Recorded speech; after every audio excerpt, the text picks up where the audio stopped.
Hello সবাইকে, চলে আসছি। আজকে আমরা কথা বলবো দেশের অর্থনৈতিক অবস্থা কেন এত ভঙ্গুর অবস্থানে চলে গেছে।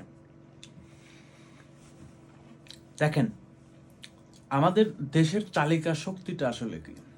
অবশ্যই সেটা রেমিটেন্সের টাকা, বৈদেশিক মুদ্রা।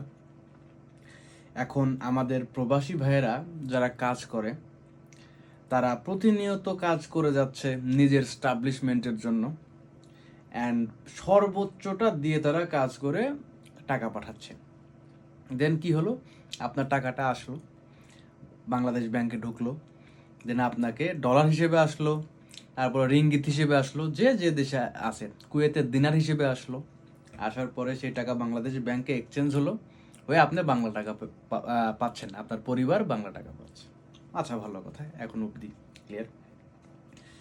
ঠিক তখন আপনার এলাকার এমপি, আপনার এলাকার মন্ত্রী, ওরা তো অগাধ টাকা কামাচ্ছে, বাংলা টাকা।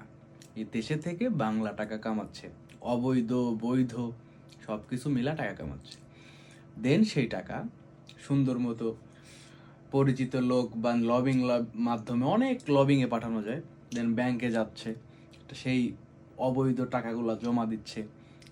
যে ডলারটা স্টক হয়ে আছে, সেই ডলারটা সিস্টেমে বাইরে থেকে বাইরে চলে যাচ্ছে, অ্যান্ড তাদের অ্যাকাউন্টে তাদের বিদেশে বিলাসবহুল বাড়ি গাড়ি সব হয়ে যাচ্ছে।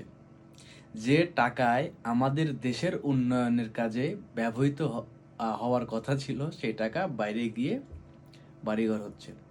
এইভাবে আমাদের অর্থনৈতিক অবস্থার এই ভঙ্গুর অবস্থা। এই নিয়ে বিস্তারিত ভিডিও চাইলে কমেন্টস করতে পারেন, আমি একটি ডিটেইল তথ্যবহুল ভিডিও বানানোর চেষ্টা করব। আসসালামু আলাইকুম, সবাই ভালো থাকবেন।